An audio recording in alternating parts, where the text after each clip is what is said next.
This is oral assessment of physical intervention. Please state your name and today's date.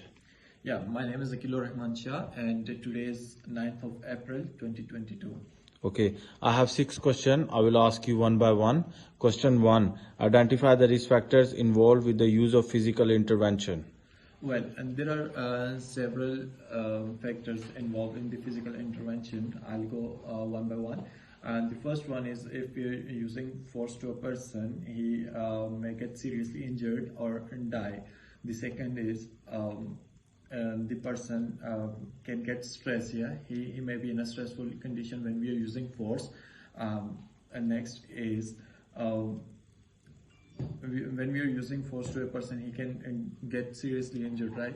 And after that, if you're using force to a person to a ground level, so he may die. And if we're using force to his head, lower to its heart level, so he will die suddenly. Question 2. Recognize the signs and symptoms associated with acute behavior disturbance and psychosis.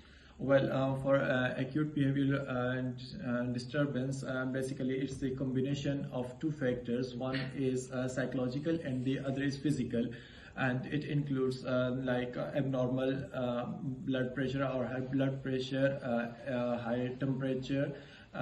He can get sick, and these kind of things. Question 3. State the specific risk associated with positional asphyxia. Well, the risk actually in positional, the risk involved in positional asphyxia is right. First, I'll explain the term physical asphyxia is actually the disturbance of the rhythm of heart rate. So it cause serious effects on the body, right? The first one is the person. If you're using force to a person, his face and chest, face and neck can get swell. So we can find it that he has the problem. The second point is his small blood clots will be seen on the neck, face, and head. That's it. Question 4. State the specific risk associated with prolonged physical interventions. Well, when we are using force to a person for a longer time, the person will get tired, and it will cause different aspects to his body. Right?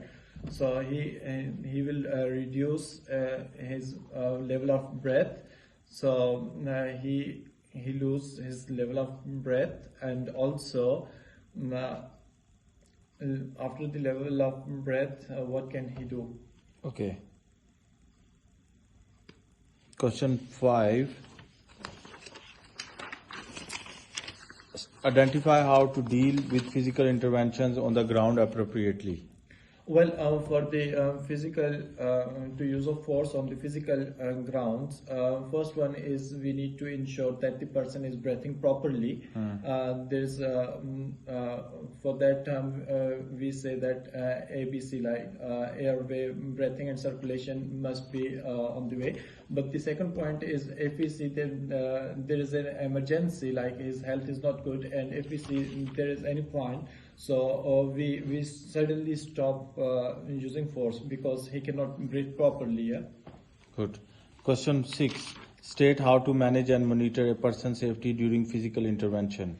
How to manage and monitor a person's safety during the physical intervention. Yeah, when we are using force or when we are in a situation we dealing with physical intervention, we must ensure that the person is breathing properly. For that, one of the staff member must see the person is breathing properly. Someone should talk to the person with time when we are using force and listen to him. And we must also listen to other people's concern. If anyone can ask us that this is the point where is the emergency, we must stop there. Thank you.